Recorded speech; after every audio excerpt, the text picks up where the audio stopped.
Shalom semuanya. Salam sejahtera dari saudara-saudara eklesia yang lain di Northwest yang saat ini mereka beribadah di tempat yang baru, Cheltenham, dekat Big Grove sana, saudara ya. Saya sangat bahagia sekali bisa kembali di tempat ini melayani saudara, bertemu dengan wajah-wajah yang familiar. Kami sudah kangen, apalagi masa pandemik susah ketemu ya. Jadi kalau ketemu sama saudara-saudara senang sekali saudara ya. Baik, saya akan mulai dengan lelucon yang saya ingat kami terima di grup pastor, WhatsApp grup pastor, salah satu artikel yang beberapa waktu kami terima. Kalau pastor di sini dapat itu ya, dapat kirimannya gini. Dan mungkin masih ingat. Kisah ini tentang seorang tukang cukur tua yang sangat baik hati di Amerika. Ketika dia satu hari di salonnya kedatangan pelanggan seorang penjual bunga, penjual toko bunga. Dia datang dan ketika selesai dicukur, dia mau bayar, tapi si tukang cukur yang baik hati ini berkata, saya tidak bisa terima bayaranmu karena ini bagian dari pelayanan saya. Wah, si penjual bunga sangat senang hati. Dan esokan harinya ketika si tukang cukur ini mau masuk ke salonnya, dia lihat ada kartu di depan pintunya. Ucapan thank you dengan 12 tangkai bunga mawar di pintunya. Dan hari itu ada seorang polisi yang bercukur juga di situ. Ketika mau bayar, kembali si tukang cukur yang tua baik hati ini berkata, saya tidak bisa terima pembayaranmu karena ini bagian dari pelayanan saya. Wah, Pak polisi sangat bahagia. Dan esok harinya ketika si tukang cukur buka ke salonnya, dia lihat ada kartu lagi. Ucapan terima kasih dengan 12 donat di hadapannya. Dan hari itu ada seorang Indonesia software engineer yang bercukur di situ. Ketika dia mau bayar, kembali si tukang cukur yang baik hati berkata, saya tidak bisa terima bayaranmu karena ini bagian dari pelayanan saya. Wah, software engineer Indonesia sangat bahagia sekali. Dan esokan harinya, saudara tebak apa yang terjadi. Hari pertama 12 bunga. Hari kedua 12 donat, hari ketiga 12 orang Indonesia antre untuk dicukur gratis. Karena orang Indonesia tidak tahan memberikan kabar bahagia, kabar baik. Saudara. Hari ini saya mau bicara tentang kabar baik. The good news ini ya. Saya akan dapat slide. Oke, saya nggak perlu cek di sana ya. The good news ini saudara. Nah, bicara tentang news, ada satu tendensi bagi manusia, kalau mereka mendengar news yang buruk, bad news, seperti ada tendensi, aduh, I wish is not true, betul nggak? Ya, sebaliknya kalau seandainya newsnya bagus, aduh, I wish it is true, meskipun belum pasti itu akan true gitu. Contoh, misalnya bad news. Kalau tiba-tiba hari ini saudara mendengar kabar di Harvard Uni, di mana-mana research berkata bahwa internet menyebabkan tumor yang ganas bagi kita semua. Untuk bagi sebagian besar saudara mungkin that's a bad news. I wish that's not true gitu ya ininya. Waduh, berarti gimana dong? Kami tidak bisa cari informasi lagi. Kalau kami harus belajar khotbah, waduh harus ke kurung, harus beli buku, beli CD segala macam. Gak bisa lihat lagi di YouTube, di Google dan sebagainya. Kalau mau beli-beli harus ke toko dan sebagainya. Gak bisa order lagi dan sebagainya. That's bad news. Kecuali kalau saudara yang punya toko, saudara yang punya toko buku, that's the greatest news ya, internet mati gitu. Tapi sebaliknya, kalau seandainya itu adalah suatu good news yang tapi belum tentu kebenarannya. Misalnya begini. Misalnya ada news yang berkata begini, gula, garam, dan lemak memperpanjang umur manusia sebanyak 30%. Isn't it good news untuk banyak orang? Wah, kalau itu pop up di komputer saudara, dikatakan bahwa itu research dari universitas yang terkemuka di dunia. Mungkin saudara akan klik dulu, lihat dulu, betul nggak?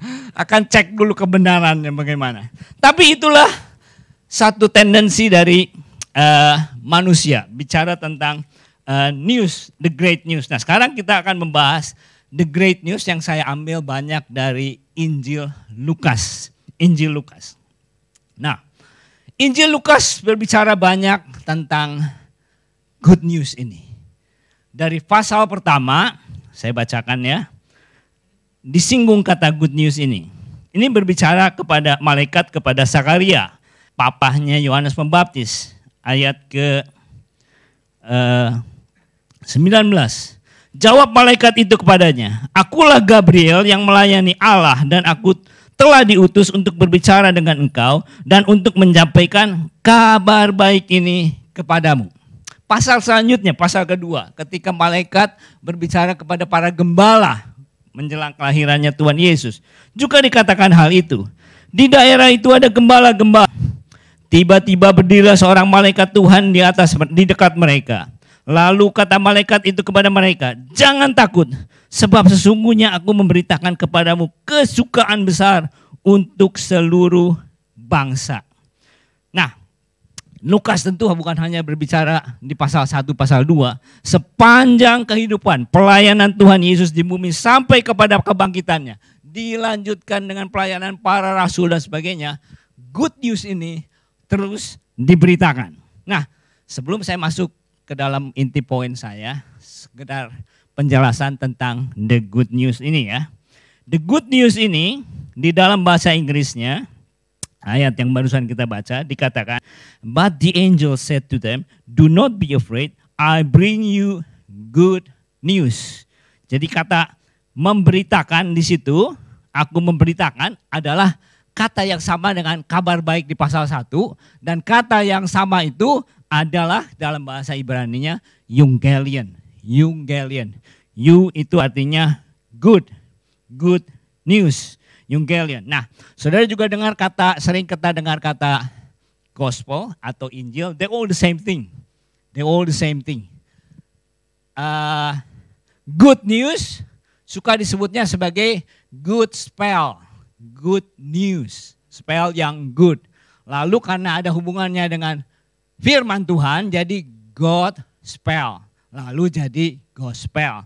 But all the same thing. Injil, good news, gospel itu adalah hal yang sama. Nah, kalau saudara lihat ada bahasa Greka di situ, Evangelion, ada kata seperti ada angel ya. Angel. Nah, itu memang dalam bahasa Yunani angelos itu malaikat, artinya the messenger, pembawa pesan. Nah, hari ini kita akan menyinggung bahwa kita semua juga messengers. Nanti kita akan sampai kepada situ ya. Nah, baik, saya akan mulai masuk. Bicara soal news. Minimal ada 2 hal kalau kita berbicara soal news. Kita mau tahu 2 hal. Yang pertama, is it true? Yang kedua, is it good? Is it true?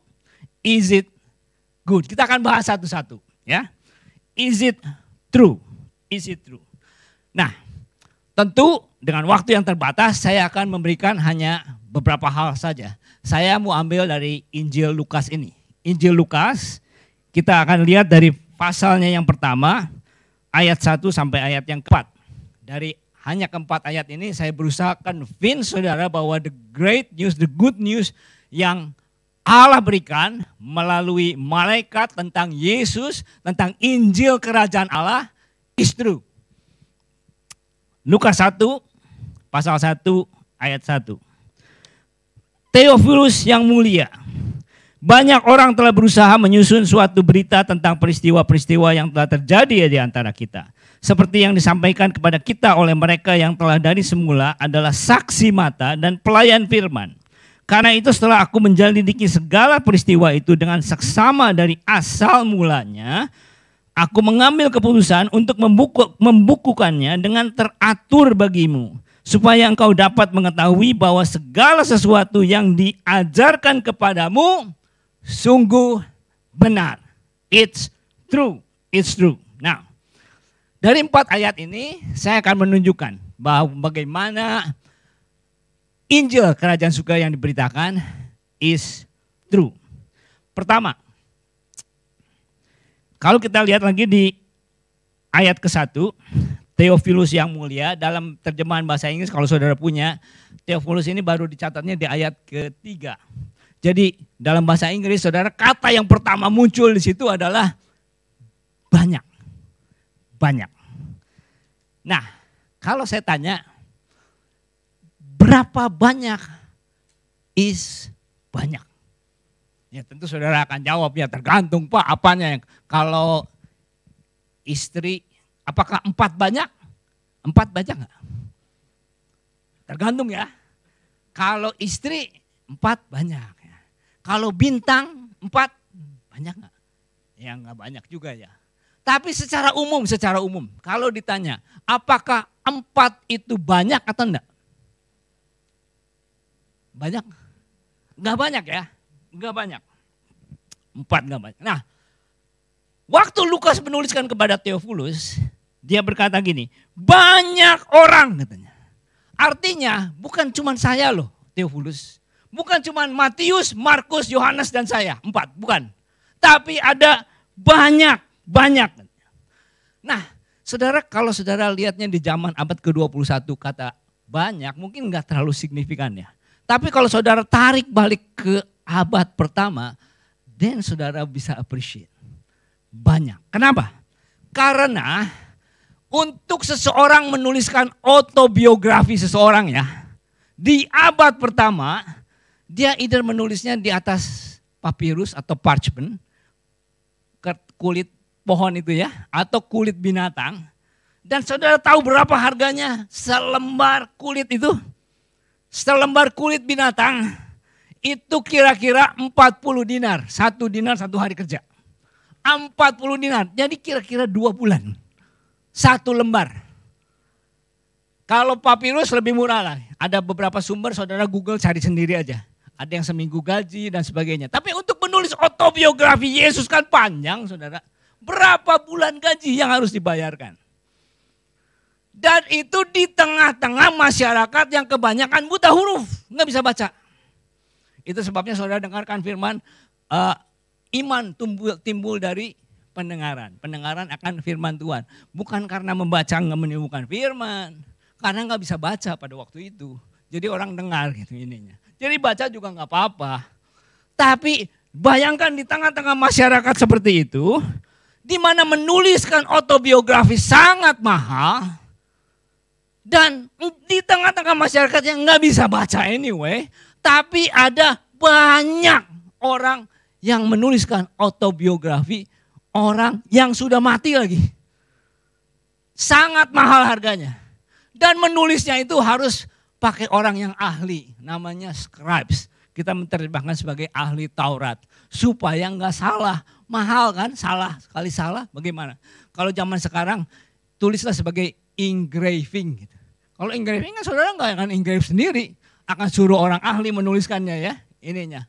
Bayangkan dengan komponen-komponen seperti itu. Ada orang yang mau menuliskan autobiografi seseorang yang sudah mati. Kalau bukan true, buat apa orang capek-capek seperti itu? Ada banyak. Hari ini kalau saudara lihatnya di abad ke-21 memang agak aneh. Karena abad ke-21 ini kalau menuliskan autobiografi itu murahnya minta ampun, betul gak? Sebetulnya udah bukan nulis lagi, soalnya nulis online kan. Facebook, Messenger tentang autobiografi saya bagaimana dan sebagainya gitu. Tapi kalau ditanya nih, jujur saudara jawab. Berapa orang akan menuliskan autobiografi saudara dan saya hari ini? Di tengah-tengah masyarakat yang semuanya bisa baca dan sangat murah. Kalau saya tahu jawabannya. Enggak banyak. Enggak banyak yang akan menulis autobiografi saya. Tapi di tengah-tengah masyarakat abad ke-20, abad pertama tadi, begitu banyak yang menulisnya dengan alas-alasan yang saya sebut lagi. Dan alasan selanjutnya di ayat kedua dan 3 dan 4 dikatakan begini. Lukas berkata, kita tidak tahu Theophilus ini siapa ya, tapi kayaknya orang terkemuka yang kayak kontrak atau minta tolong sama Lukas. Dia berkata, Lukas, saya sudah banyak mendengar tentang pribadi ini nih. Tapi saya mau tahu kebenarannya. Saya mau mengikut dia karena it's good news. Tapi saya mau tahu apa kebenarannya. So Lukas menuliskan begini. Aku sudah menyusunnya katanya. Dengan seksama dari asal mulanya. Jadi artinya sudah dari sejak lahirnya. Dan saya sudah menyusunnya sedemikian rupa. Membukukannya teratur bagimu. Jadi ini orang pintar ya Lukas ini. Dia buat kronologisnya bagus sekali. Supaya apa? Supaya kamu yakin Theophilus bahwa ini adalah true katanya. Dan di ayat kedua dia dikatakan begini. Disampaikan kepada kita oleh mereka yang dari semula adalah saksi mata. Jadi bukan hanya dengan teliti dan teratur. Itu bukan cuman kata orang. Lukas cari saksi matanya. Dia udah pasti konsultasi sama Maria, ibunya Yesus. Saudara-saudara Yesus yang menjadi saksi mata masih hidup pada waktu itu. Dan kemungkinan gembala-gembala juga masih hidup. Mungkin mereka waktu didatangi oleh malaikat itu mereka masih teenagers. Jadi masih hidup pada waktu zamannya Lukas itu. Tapi apa yang saya mau sampaikan di sini dengan hanya sederhana 4 ayat saja. Saudara supaya convince bahwa apa yang diberitakan tentang Injil Kerajaan Surga yang dituliskan, diteliti, disampaikan oleh Lukas membuktikan it is true. If it's not true, siapa yang mau capek-capek bayar begitu mahal untuk something yang enggak absolutely true ininya. Saksi matanya ada. Dan harganya sangat mahal. Yang kedua, it is true. But is it good? Is it good? Nah, dalam pelayanannya Tuhan Yesus, mula-mula malaikat yang menyampaikan sebelum kelahiran Yesus. Tapi waktu Yesus memulai pelayanannya, Alkitab berkata sejak itulah Injil Kerajaan Surga diberitakan. Dan dia berkata begini juga di dalam Lukas lagi. Saya ambil Lukas lagi. Lukas 16 ayat 16. Hukum Taurat dan kitab para nabi berlaku sampai kepada zaman Yohanes. Bukan berarti kitab Taurat itu is not good. But goodnya itu terbatas. Hanya kepada bangsa Israel. Yang baru keluar dari Mesir. Diajarkan bangsa ini supaya dipisahkan. Di zaman itu kembali, kalau saudara kembali ke zaman itu. Semua bangsa itu bangsa yang tidak beradab. Bangsa biadab lah. Kalau udah mati itu udah sadis sekali. Sehingga ketika bangsa ini dipisahkan dengan hukum Taurat. Itu seperti bumi dan langit. Di tengah-tengah dunia yang biadab, ini ada bangsa yang mempunyai hukum Taurat, keadilan, dan sebagainya ini. Ini seperti bumi dan langit. Tapi ketika zamannya Yesus, ada satu yang lebih naik lagi tingkatnya. Di tengah-tengah bangsa yang ada di situ, Roma, Yunani, Yesus mengajarkan hal yang lebih tinggi lagi. Dia berkata begini. Dan sejak waktu itu kerajaan Allah diberitakan dan setiap orang menggagahinya, berebut memasukinya. Mungkin ada saudara yang agak bingung dengan katanya menggagahi, so saya lemparkan penjelasan di situ ya. Terjemahan yang lain, sejak waktu itu kabar baik tentang bagaimana Allah memerintah sebagai raja diberitakan terus dan orang memaksakan diri untuk menjadi anggota umat Allah. Jadi ketika Yesus memulai pelayanannya, dia berkata, ketika Injil kerajaan ini, ketika message pesan yang aku sampaikan ini, orang itu sampai berebut masuk dalam kerajaan Allah. Dengan kata lain, orang berebut masuk menjadi pengikutku. Kenapa? Sekarang kita mau tahu kenapa. Nah, yang pertama, di dalam Lukas tadi tentang cerita tentang kepada gembala, di ayat selanjutnya dikatakan begini. Hari ini telah lahir bagimu juru selamat, yaitu Kristus Tuhan di kota Daud. Nah, hal yang pertama, why is it a good news? Karena telah lahir juru selamat bagi semua orang. Nah, mungkin bagi kita mendengar kata juru selamat seperti lagu pertama yang kita nyanyikan, sepertinya kayak udah nggak terlalu ada meaning lagi gitu ya, juru selamat gini.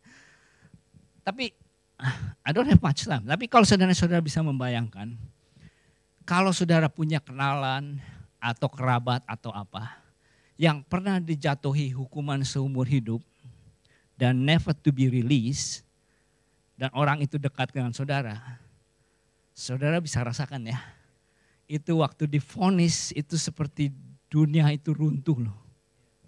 Aduh.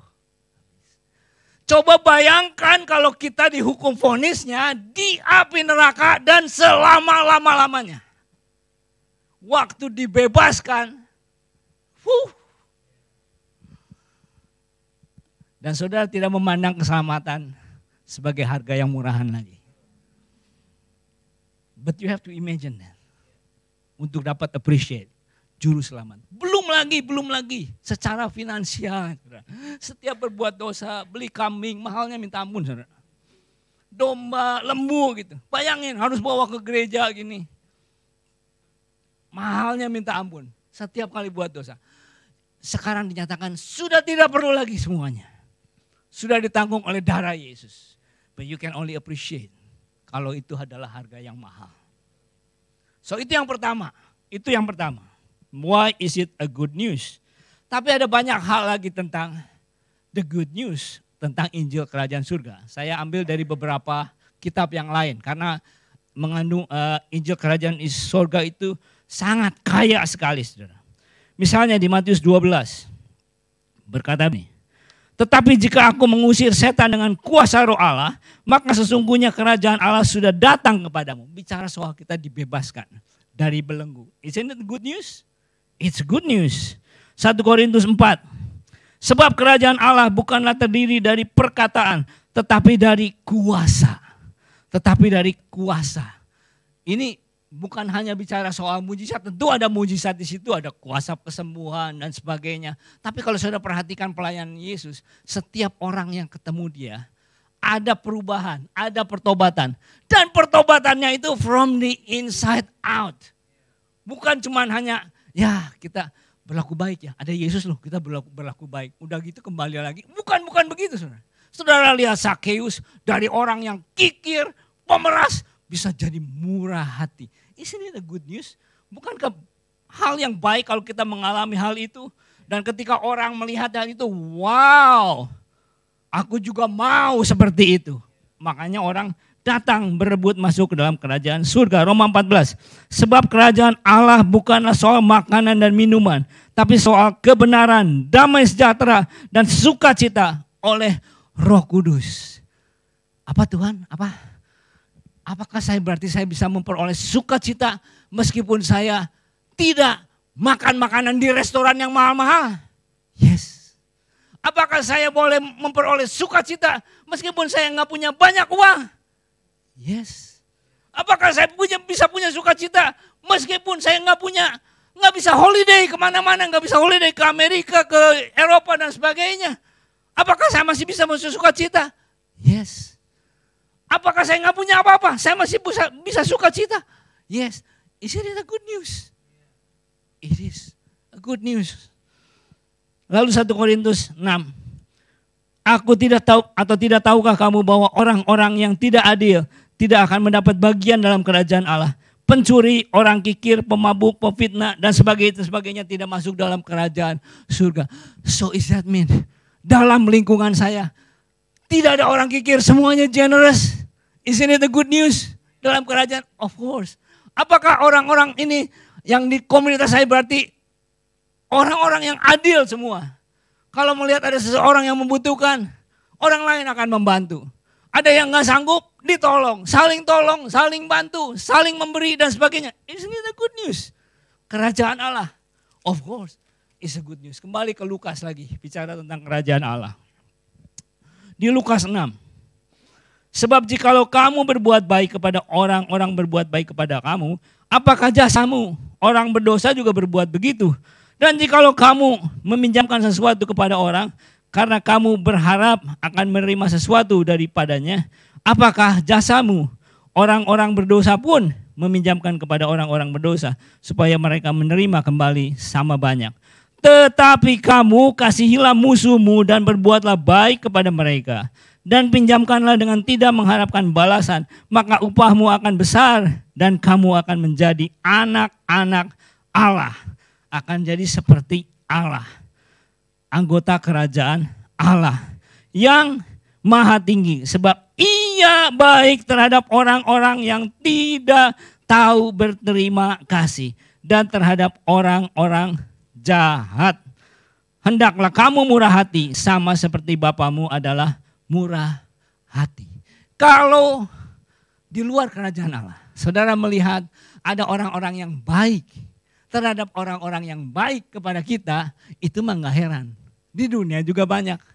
Tapi kalau kita menjadi anggota kerajaan Allah, dikatakan orang-orang yang jahat sama kita, kita tetap berbuat baik kepada mereka. Isn't it the good news? Kalau keluarga kita, komunitas kita adalah kerajaan Allah. Suasana kerajaan. Isn't it the good news? Dikatakan begini. Saya bertanya, is it the good news to me? Iya, Tuhan maksudnya. Baik terhadap orang-orang yang tidak tahu berterima kasih. Wow. Saya orang yang banyak tidak berterima kasih. So Injil kerajaan Allah is a good news. Saudara, no bukan saudara, saya adalah orang-orang yang jahat, saudara. Artinya orang yang jahat kadang-kadang mikir yang baik. Kadang-kadang mikir perbuatan baik. Dan Allah mengasihi saya. Isn't it the good news? It's a good news. Tambah lagi ayat ke berapa ini? Tulisannya kecil. Mintalah berkat bagi orang-orang yang mengutuk kamu. Berdoalah bagi orang-orang yang mencaci kamu. Saudara pernah dijahatin orang? Isn't it the good news? Ketika dalam kerajaan Allah, kita berdoa, kita berbuat baik kepada orang-orang yang telah jahat kepada kita. Dan ayat selanjutnya kalau saudara lihat di Alkitab, ada berkata, kalau ditampar pipi kiri, berilah pipi kanan katanya. And it's not literal by the way, karena Yesus juga nggak melakukan hal itu ketika ditampar. Tapi itu idioms dalam bahasa Ibrani, artinya you never take grudges. Gak pernah dendam, disakitin, forget it, gak apa-apa. Gak simpan dendam. Isn't it a good news? Dikelilingi di komunitas orang-orang yang seperti itu. It's a good news. Now, kalau saya singkatkan. Kenapa berebut masuk? Ada apa di dalam kerajaan surga? Dari ayat-ayat yang kita baca ya, ada banyak. Tapi saya tuliskan di sini aja beberapa. Karena di situ ada kuasa. Bukan hanya kuasa mujizat, tapi kuasa merubah orang. From the inside out. Pertobatan yang sejati. Ada damai sukacita yang tidak berdasarkan lingkungan kita. Ada keadilan di situ. Orang-orang pada adil. Ada kemurahan, murah hati, saling memberi, saling menolong. Ada pengampunan di sana. Nggak pernah take grudges. Nggak pernah nyimpan. Dan sebagainya. Isn't it the good news? Nah dalam waktu yang singkat ini kita sudah membahas. It is true. It is also good. Tapi pertanyaannya, kalau it is good and it is true, kenapa dunia itu sepertinya resistan terhadap berita Injil kerajaan surga? Is that true? Kalau jujur saudara. Terutama di golongan anak-anak muda. Saya lebih banyak anak muda di tempat kami. Orang tuanya melayani Tuhan sedemikian rupa. Tapi ada anak-anaknya yang don't talk about church, don't talk about Bible dad, mom. I don't know kalau saudara pernah mengalami hal itu di sini ya. But I've seen a lot di dalam generasi muda. Dan mungkin di lingkungan saudara sendiri. Saudara bicara tentang Injil di tempat kerjaan atau di mana, then you can see the resistance. ada satu penolakan. Why is that? Padahal kita tahu it is true and it is good. Saya mau bahas dengan singkat tiga hal. Yaitu sebagai penerima dari kabar baik itu sendiri, yang kedua kabar baik itu sendiri, dan yang ketiga membawa dari kabar baik. Yes, dalam menerima kabar seperti tadi lelucon yang saya berikan, akan ada orang-orang yang menerima kabar itu dengan baik, ada yang tidak. Itu faktor yang pertama. Jadi respon terhadap Injil Kerajaan Surga itu tergantung dari individu yang menerimanya. Saya tidak menyangkal hal itu. Misalnya kalau saudara lihat dalam kisah tentang kelahiran Tuhan Yesus ketika Injil Kerajaan Surga itu mulai diberitakan oleh malaikat. Kita melihat reaksi-reaksi beberapa orang yang anti terhadap kabar baik itu. Misalnya imam kepala, ahli Taurat atau Herodes. Mereka tidak senang mendengar kabar baik atau bahkan cuek-cuek aja. Siapa ahli Taurat atau imam kepala? Saya lihat di dalam Lukas 5 ayat 30 berkata begini. Orang-orang Farisi dan ahli Taurat bersungut-sungut kepada murid-murid Yesus, katanya. Mengapa kamu makan dan minum bersama-sama dengan pemungut cukai dan orang berdosa? Karena pemungut cukai orang berdosa, they receive the good news dari Yesus. Dan orang-orang ini gak suka. Orang Farisi dan ahli Taurat ini. Ayat 32, Yesus berkata, aku datang bukan untuk memanggil orang-orang yang menganggap dirinya sudah baik, melainkan orang-orang yang berdosa supaya mereka bertobat dari dosa-dosa mereka. Jadi dengan kata lain, kalau ada orang-orang yang berkata, saya mah udah tahu, saya nggak perlu berubah. Pendeta berdiri nyebutin ayatnya, saya udah tahu apa ayat yang mau dibicarakan. Saya udah tahu. Dan saya nggak merasa bersalah, saya nggak merasa berdosa, saya nggak pernah menyakiti orang lain, saya cukup orang benar. Untuk orang-orang seperti ini, this good news is not a good news. So, kalau ada dari kita punya sikap seperti itu, then good news is not for us. Yang kedua, Herodes. Herodes sangat tidak suka. Tipe macam apa Herodes? Herodes bisa digambarkan sebagai orang yang ketakutan. Kata Injil, meskipun saudara zaman sekarang kita menghubungannya kepada hal yang rohani ya. Good news, Injil, gospel gitu. Tapi di zaman dahulu ketika pertama kali digunakan atau abad-abad pertama kan sebelumnya, enggak necessarily istilah rohani. Bahkan lebih sering dipakai sebagai istilah militer. Istilah militer. Jadi kalau seandainya ada satu daerah yang dijajah oleh satu bangsa. Lalu ketika ada bangsa lain yang datang ke sana lalu mengalahkan bangsa yang menjajah itu. Lalu akan diberitakan, it's a good news, Injil gitu.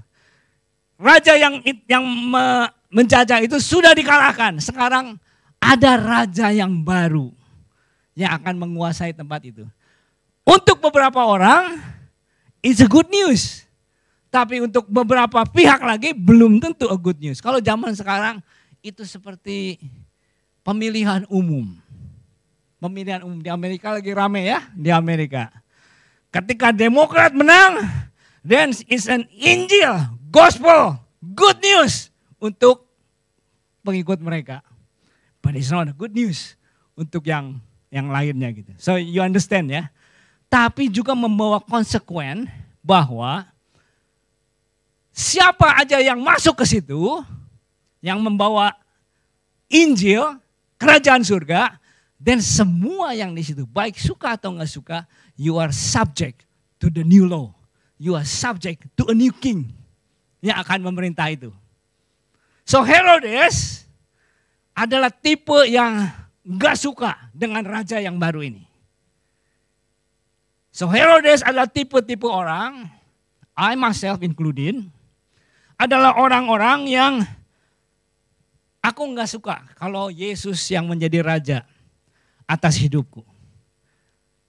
Mungkin nggak seluruh hidup, tapi dalam aspek-aspek kehidupan kita. Yesus Aku gak suka kalau engkau menjadi raja atas waktu pribadiku, atas finansialku, atas hobiku, atas program-programku, atas rencana-rencanaku, atas cara saya mengatur hidup. I don't like it. Now that's Herodes. I don't know about ini. Tapi saya at least ada di kategori itu. Salah satu aspek kehidupan saya. Dan I have to repent untuk hal itu. That's Herodes. Nah, tapi ada yang menerima dengan baik. Seperti misalnya dari zaman kelahiran Tuhan Yesus, para gembala, Maria, Yusuf, orang-orang Majus, Simeon dan Hana, anak yang bungsu ketika menerima Injil dari Bapa kembali ya, dia bertobat itu. Tapi anak sulung gak suka. Perempuan yang mengurapi dibanding dengan murid-murid Yesus waktu itu mencela perempuan ini kan. Buat apa hambur-hambur katanya. Tapi Yesus membela perempuan yang mengurapi dia. Perempuan Samaria, kalau saya boleh kategorikan, orang-orang ini enggak peduli ya. Mau kaya, mau miskin, mau educated, mau outcast itu terbuang. Mau orang-orang yang pinter, orang-orang yang muda seperti Maria masih muda. Atau sudah lanjut seperti Simeon dan Hana. Atau orang yang saleh seperti Zakaria, Simeon dan Hana. Sampai orang yang berdosa sekalipun, perempuan yang mengurapi itu doesn't matter. Semua bisa menerima the good news. Cuman syaratnya ini aja. Di Matius 5. Berbahagialah orang yang miskin di hadapan Allah. Karena mereka lah yang empunya kerajaan surga. Terjemahannya kurang tepat. Empunya maksudnya. Orang-orang seperti inilah yang dimiliki oleh kerajaan surga. Artinya anggota kerajaan Allah lah. Gitu gampangnya gitu saudara. Orang-orang yang miskin di hadapan Allah. Artinya apa? Orang-orang yang mengakui segala yang dia punya, segala yang mereka mampu, kepintaran, kekayaan semuanya berasal dari Tuhan. Itu idiomsnya Ibrani, miskin di hadapan Allah. Orang-orang yang tahu bahwa semua yang dia punya itu bukan dari kekuatan dia. Now, ini poin yang pertama. Ya, betul. Karena penerima kabar baik itu sendiri yang menjadi faktor kenapa Injil Kerajaan Allah tidak bisa diterima. Tapi ada faktor yang kedua, kenapa Injil Kerajaan Allah tidak bisa diterima. Di rumah kita, kepada anak-anak kita, kepada pasangan kita, kepada lingkungan kita. Hal yang kedua, karena kabar baik itu sendiri. Kabar baik itu sendiri. Kalau file yang di-send itu ya, filenya corrupted gitu saudara. Kabar baik itu sendiri yang corrupted. Bagaimana mungkin orang berebut masuk ke dalam kerajaan surga ya, yang diceritakan dalam Injil itu. Karena Injil kerajaan surga penuh dengan kuasa, damai sukacita, penuh dengan keadilan, kemurahan, pengampunan dan sebagainya. Tapi tetap ditolak. Yang kedua, karena message itu sendiri. Nah, saya akan bahas kembali ya di 1 Korintus 4. Sebab kerajaan Allah bukan terdiri dari perkataan, tapi dari kuasa. Roma 14. Sebab kerajaan Allah bukanlah makanan dan minuman, tapi soal kebenaran, sejahtera, sukacita, Roh Kudus dan sebagainya dan seterusnya ya. 1 Korintus 6. Aku tidak tahu atau tidak tahukah kamu bahwa orang-orang yang tidak adil tidak akan mendapat bagian dalam kerajaan Allah. Dan sebagainya dan sebagainya. Saya akan ulang lagi sedikit. Setiap orang yang ada di dalam kerajaan Allah, dia menjadi anggota kerajaan Allah. Dia menjadi seperti Bapa katanya ayat tadi. Orang-orang ini memiliki kualitas-kualitas seperti ini. Bukan karena paksaan tapi nature-nya, DNA-nya begitu. Karena ini DNA rohani ininya. Sehingga orang-orang ini dia berkata bukan hanya terjadi di perkataan, tapi dari kuasa. Jadi orang itu bisa ngelihat gitu. Ini orang bukan cuma nato, no action talk only gitu. Orang itu bisa hafal ayat kayak ahli Taurat, ngelotok gitu ya saudara. Tapi kalau lihat perbuatannya kok beda. Kuasa itu jadi artinya from the inside out juga ya. Bukan cuma soal mujizat dan sebagainya. Ada yang merubah dengan kuasa. Ketika dikatakan sukacita bukan soal makanan dan minuman. Pada zaman itu ditulis bukan soal makanan dan minuman. Karena memang yang menyebabkan happy itu ya cuma makanan dan minuman pada zaman itu. Kalau zaman sekarang kalau Paulus menuliskan dia akan tambahkan. Bukan cuma soal makanan dan minuman. Bukan soal holiday. Bukan soal shopping barang-barang bagus. Bukan pakai mobil yang mewah atau bagaimana. Bukan begitu gitu ya. Ini cuman karena pada waktu itu nggak ada holiday ya. Karena mereka udah ada di luar negeri gitu saudara. Kan banyak holiday ke Timur Tengah ya, mereka udah ada di Timur Tengah. Jadi nggak ditulis. Cuman kalau zaman tulis sekarang dituliskan seperti itu. Nah orang-orang ini adalah orang-orang yang tanpa itu semua.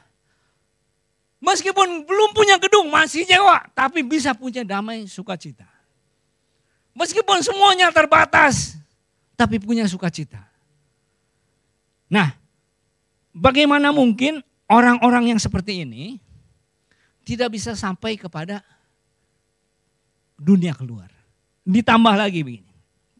Saya mau tekankan ulang lagi ya supaya saudara lebih masuk lagi. Dikatakan begini.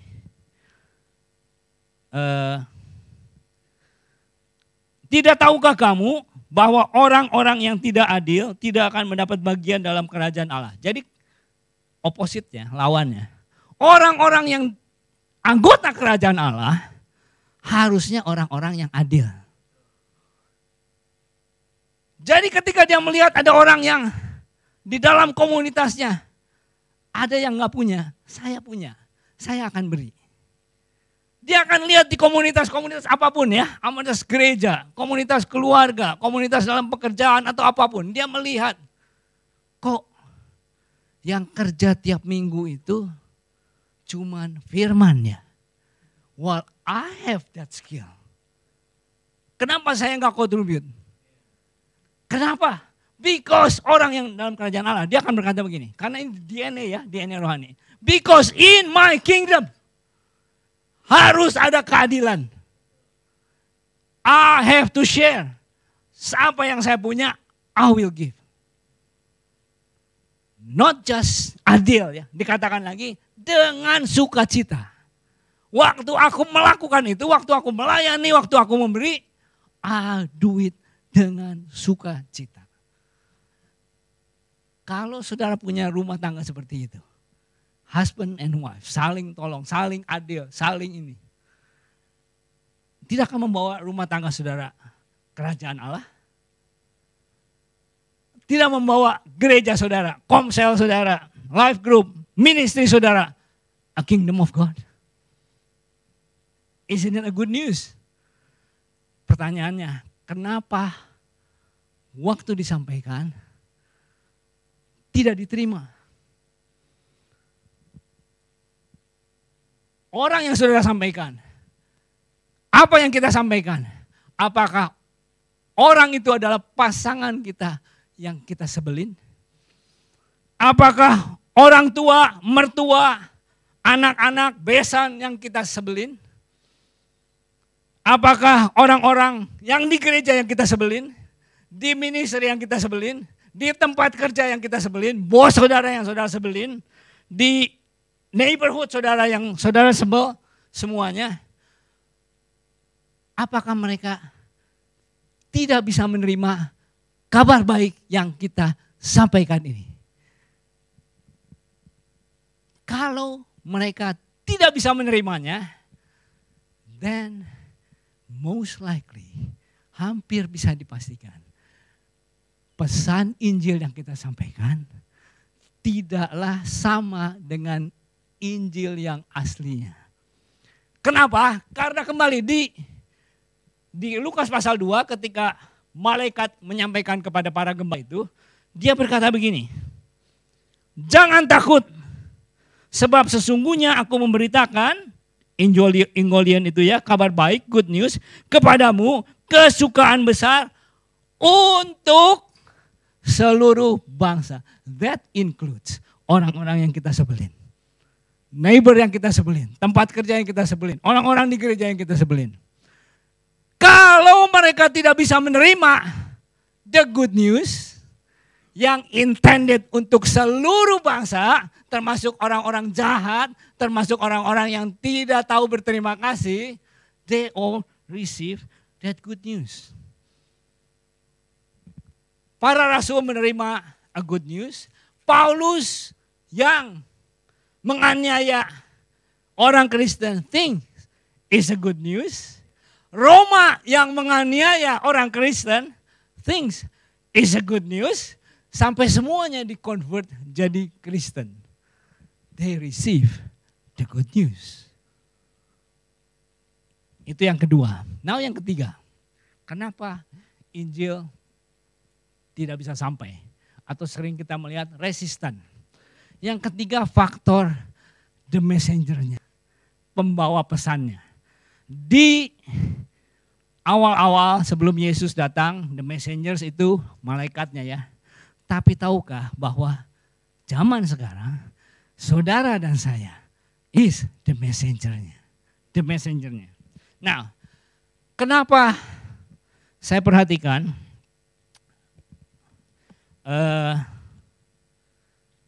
sebentar.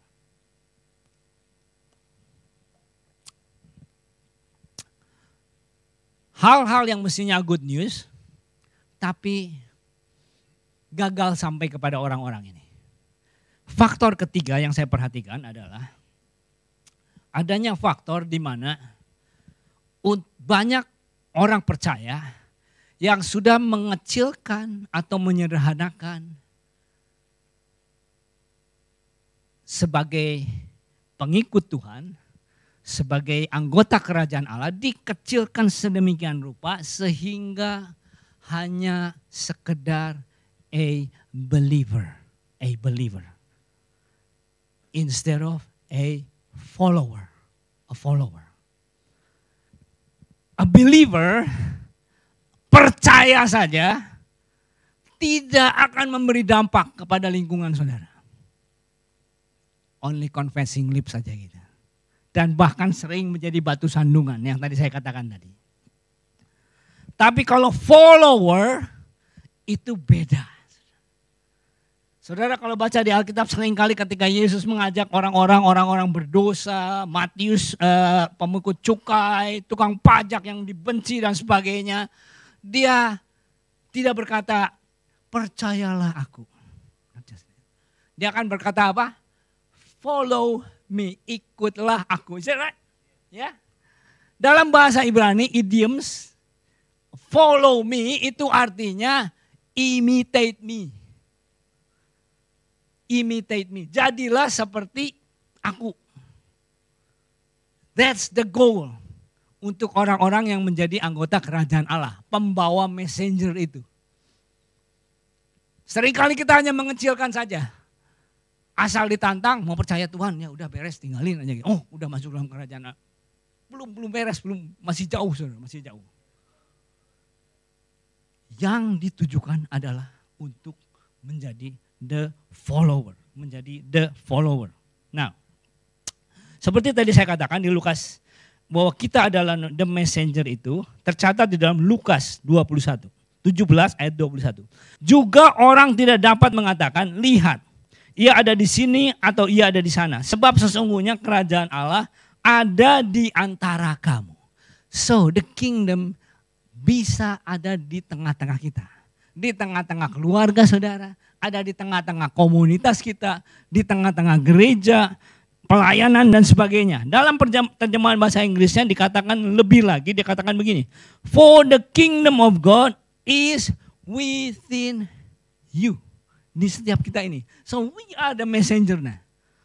Rajanya ada di sini dan kita ada the messengers. Jadi sama. Kalau kita adalah messengernya. Waktu Yesus berkata begini. aku melakukan apa yang Bapa lakukan. Jadi artinya waktu Yesus berjalan di bumi, dia adalah the messenger-nya kan. Aku melakukan apa yang Bapa lakukan. Dan ketika dia menjadi messenger of the Injil, orang itu berebut masuk ke dalam dia. Now, sekarang Injil itu dipass on kan kepada para rasul. Sampai kepada kita semua. Now we are the messenger. Kan kita bertanya, waktu kita menyampaikan Injil itu, apakah orang akan berebut masuk? Kalau tidak, that means mungkin message-nya yang corrupted atau kitanya yang tidak memenuhi standar yang aslinya. We are not the follower. We probably just a believer. Karena kalau seandainya message-nya asli, original, messenger-nya juga nggak corrupted, maka semua value-value dalam kerajaan surga itu. Kerajaan surga di mana ada kuasa, ada damai sukacita, keadilan, kemurahan, pengampunan, murah hati, nggak dendeman, nggak dengkian dan sebagainya. Isn't it a good news untuk everybody? Even though semuanya orang-orang yang tidak tahu berterima kasih. Orang-orang yang jahat. Apakah Injil kerajaan surga good untuk keluarga saudara? Apakah Injil kerajaan surga good untuk komunitas saudara? Apakah kekristenan baik untuk tuan muda? Apakah kekristenan baik untuk negara atau dunia? Everybody agree. Sebagai penutup, saya tutup dengan satu aplikasi ya. Please understand, ini bukan untuk menyombongkan sesuatu, karena saya akan sampaikan sisi negatif dan sisi positif ya. Kekurangan dan kelebihannya. Ada satu departemen di tempat kami namanya hospitality. Itu yang kerjaannya menjamu dan sediakan makanan. Kalau habis servis gitu ya. Lalu dijamu makan-makan. Nah ada feedback, ada inputan kepada departemen ini. Salah satu inputannya dari seorang pastor yang berkata begini, I feel blessed katanya, dengan pelayanan ini. So I know, ini kalau bicara soal value-value kerajaan itu ya, that means ada kuasa yang menyentuh orang itu. I feel blessed ininya. Lalu ada yang lebih heran lagi. Ada yang baru masuk join, 1 kali, 2 kali, dia langsung tanya tertarik. How can I join? How can I join the departemen itu? Ini pertanyaan yang heran, kenapa? Karena ini departemen kan yang susah. Harus belanja, harus kerja keras. Dan kadang-kadang harus di belakang layar, kalau di depan agak laku gitu kan. Kalau di belakang udah kepanasan, udah capek dan sebagainya, kok orang bisa? Now I learn, pandemik ini membuat saya banyak introspeksi, banyak kesalahan yang saya buat dan akan introspeksi gitu. Hal yang betul dan hal yang salah. Why itu tertarik? It's not so much dia dipandang orang atau relax, malah sebaliknya. Tapi I believe dalam departemen itu ada damai sukacita. Orang bisa melakukannya dengan generous, dengan spirit adil, spirit sukacita dan sebagainya. Itu yang menarik. On the other hand, departemen ini juga departemen yang paling sulit, saudara. Saudara lihat di Injil itu ada, kalau udah ibu-ibu ribut gitu saudara ya. Saya lupa itu di Efesus apa di mana itunya. Pasal keempat itu ya. Wah dibilangin ini ribut. Dan betul departemen itu banyak ributnya. Dan apa yang terjadi? Aduh ini direkam ya gak apa-apa lah. Gak apa-apa sok ya. Dan apa yang terjadi? Karena semua juga udah tahu gitu.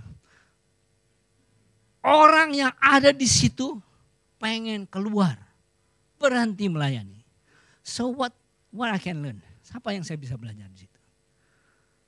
Satu departemen itu tidak menentukan orang itu bisa tertarik atau enggaknya. Bukan departemennya di panggung atau apanya. Tapi ada nilai-nilai kerajaan surga nggak di situ? Dan nilai-nilai kerajaan surga itu bukan hanya berharap kepada Tuhan. Datanglah kerajaanmu jadi, bukan. Saudara bisa kontribut karena saudara sudah menjadi messengernya. You can bring Injil kerajaan surga sudah ada di dalammu katanya kan. So you can bring. Saudara jadi terserah saudara, apakah saudara mau menciptakan keluarga saudara menjadi Injil kerajaan Allah. Gereja saudara sudah menjadikan gereja yang penuh dengan Injil kerajaan Allah. Itu saudara bisa. Tahun ini, tahun 2021, I want to encourage you. Saya mau tantang saudara. Make your community Injil kerajaan Allah. Because that's the one that compel. Saya nggak akan garanti akan terus menerus. Tapi setiap kali saudara melihat, wah ini udah nggak enak nih. Orang udah mulai keluar atau orang udah mulai begini-begini. Then review lagi. Maybe Injil kerajaan Allah, message-nya sudah corrupted. It's not like the original message. It's not graceful. It's not penerimaan. It's not keadilan dan sebagainya. Maybe. Atau kita sendiri yang sudah jadi tidak menjadi good messengers lagi. So tahun ini I want to encourage you. Make komunitas saudara. Dimanapun. Tempat kerja saudara. Di gereja, rumah tangga. Make sure Injil kerajaan Allah ditegakkan di situ. And we all be blessed. God bless you all. Tuhan memberkati.